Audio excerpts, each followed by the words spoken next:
How's it going, boys? It's me, your favorite Snake Souls merchant, and today we're gonna be talking about game balance. You have probably heard a lot of complaint over the years about game balance. There are multiple ways to balance a game, and there are multiple criteria why a game should or should not even be balanced in some certain situations. First of all, there's a distinction between multiplayer games and single-player games. In single-player games, game balancing is not the huge issue, obviously. Most people absolutely do not care if something is balanced or imbalanced in a single-player game, as long as they are not endgame and they get absolutely destroyed by something that is supposed to only be effective in the early game. In some situations in a single-player game, bad balance can even be a very good and interesting thing. The whole genre of roguelites exists on the idea that things are unbalancedly strong against you, and that you're gonna die because, well, those things are simply stronger than you. So stronger than you that you would say that's imbalanced. But that's where a huge part of the fun happens in those games. So that's a quick and easy example where balancing does not matter so dramatically, and it's pretty much exclusive to single-player games. Balancing is a huge issue when it comes exactly to multiplayer games. No one wants to play a game where you're playing against another person and you lose, not because of your own fault, but just because the enemy is doing 3 times your numbers for no apparent reason. Situations like that are ludicrously unfair, and most people know that. And situations like this, furthermore, are absolutely devastating and detrimental for the games. If a game has such a glaringly breaking issue of something being so overpowered or imbalanced, there is a chance that people are just gonna flat out quit the game because it's annoying them too much if it does not get fixed in a timely manner. And there are 2 main ways companies deal with balancing their games. One is by experience in playing your own game, and 2 is by a bunch of numbers in an Excel spreadsheet. You can probably tell which of these approaches is a lot better than the other. The sad part here is when a game gets big enough and old enough, you need to understand every part of it to balance it by player experience. And that is just flat out not possible in a lot of situations. Take example for League of Legends and Dota. Both games have a lot of heroes. There is absolutely no person who is proficient enough on every hero to make judgment calls on balance. And these 2 games are a prime example of both ways of balancing. Dota is balanced by experience most of the time and relies a little bit on Excel spreadsheets. But League of Legends is mostly balanced only purely through statistical data analysis. And this is where we find our first big problem. A game can never be balanced on broad or even wide spectrums of statistical data. It just does not work. If you understand statistics, then you understand that statistics are useless without context. If you do not believe me, which honestly you shouldn't at this moment in time, I'm gonna give you my shining jewel of examples. League of Legends, Callista, patch 5.22. Base attack speed increased to 0.694 from 0.658.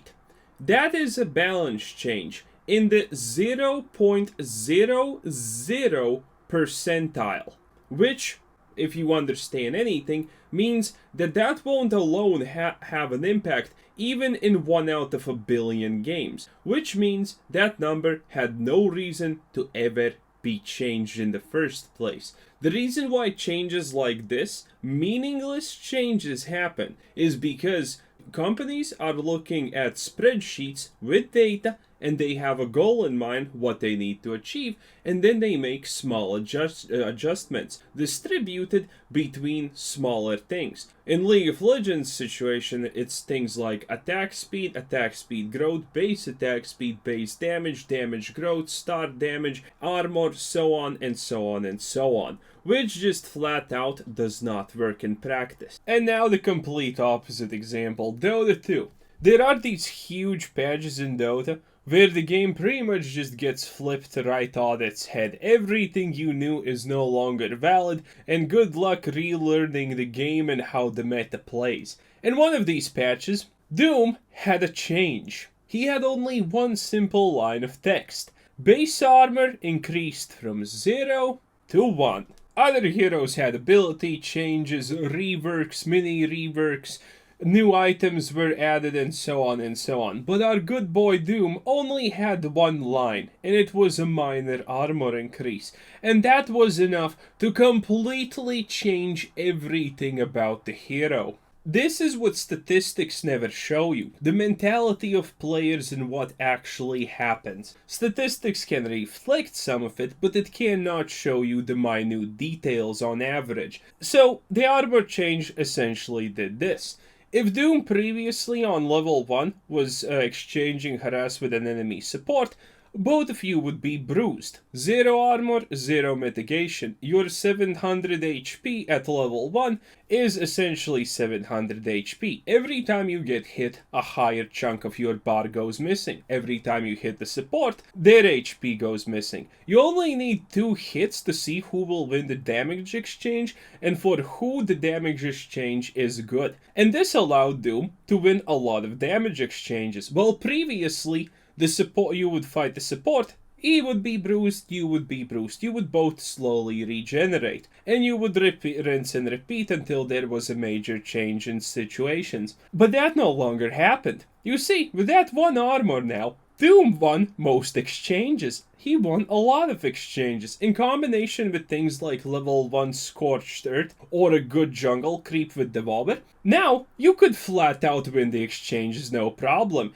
Every time you got hit and every time you hit your enemy, you could easily see their bar depleting a lot more than yours, because your 700 HP now was pretty much the equivalent of 770 HP because of the physical damage reduction, which means copious amounts of underlying mental issues started to come. No longer you could fight the support on equal terms. You were better. The time when you went for an equivalent exchange had stopped. Now you brutalize the support, and no support wants to fight you. And now the enemy carry needs to also assist the support if the support doesn't want to die or leave the lane or just be an XP leech. In essence, just one small line, a change from a 0 to 1, completely shifted the whole lane dynamic. And that is the power of a stat change when it's not just based on an Excel spreadsheet, but an actual in-game occurrence. Also, this event was the rise of the Doom is taking literally no damage meme. I'm gonna put it on screen. You know when Windrunner is using focus fire and saying he's literally taking 0 damage. Juggernaut just omni slashes in the opposite direction. It's great. And obviously this meme after went to other heroes, you know, when anyone got a +1 to base armor, people will just replace Doom's head with a different hero's head. One of the best memes by far. So these are 2 extremely good examples when balancing is done only based on statistics and when balancing is done based on in-game experience. And yes, the Doom balancing is done on in-game experience. The whole point of Doom is that he has a lot of base HP and that he didn't have any armor to counteract that. And adding that one armor completely shifted it. It wasn't a statistical choice, it was an in-game choice that was known by many people. The Doom's biggest weakness is the fact that the guy does not have armor.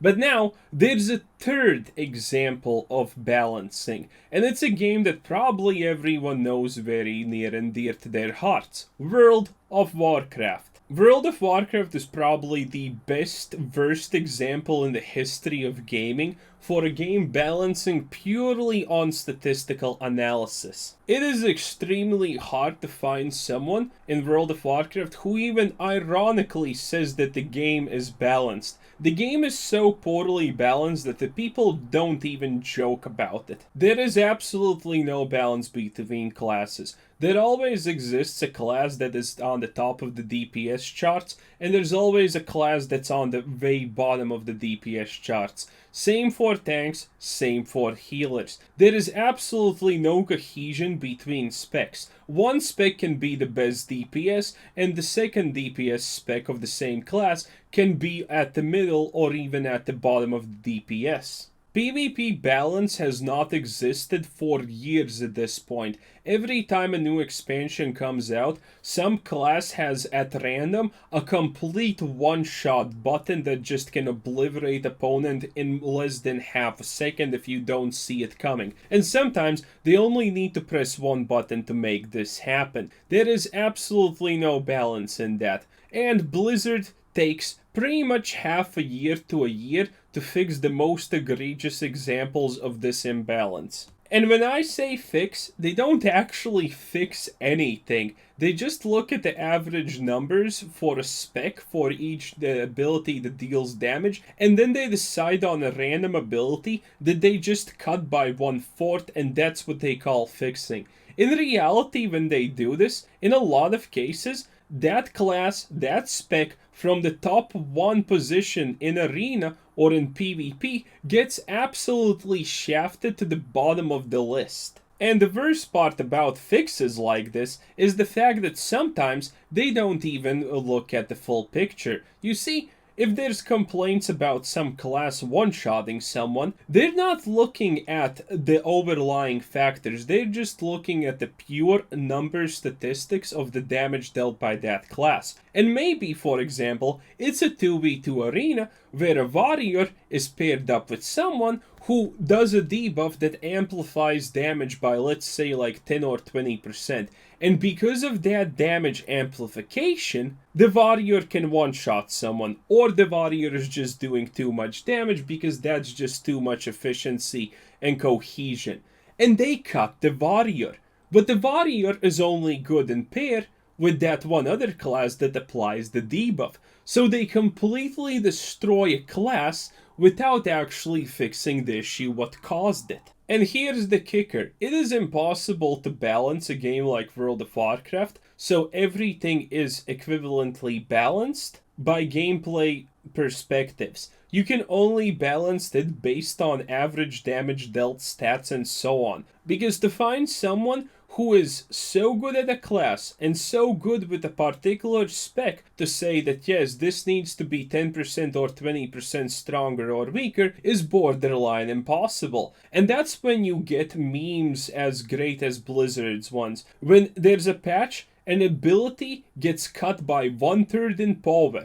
And people start to complain that did they even test this, that this was allowed? Because everyone understands that if you cut something by 1/3 or 1/4 even, that most likely, absolutely no testing was done in the first place. So in essence, multiplayer games can become too big and complex to be ever balanced based on numbers. And no one has enough experience in every single part of the game to do good deductions on what should be nerfed and what should be buffed. The good part in all of this is, while World of Warcraft and World of Warcraft-like games are absolutely fucked by circumstances like this, that games like Dota and League of Legends don't exactly care that much, because if something is truly overpowered, people will just ban it in the pick stage. If something is something, then people will play around it, work around it, find counters for it, because every game has given you tools to figure out the situation. So while it's obviously not great for the state of the game, usually games like League of Legends and Dota can leave these egregiously overpowered heroes and champions not fixed for extended period of times because games just find ways around this. But in MMOs like World of Warcraft, that's not exactly an option. And situations and ideas like this apply to every single multiplayer game up there. So, I hope you understand something about game balancing now, because it is extremely hard to honestly do it, and most people are flat out incapable of doing it. And this was Quizzer Sensei. Thanks for watching. Subscribe, hadn't already. Check out the channel, check out Discord, check out the Patreon, check out everything, and have a nice day. Bye-bye!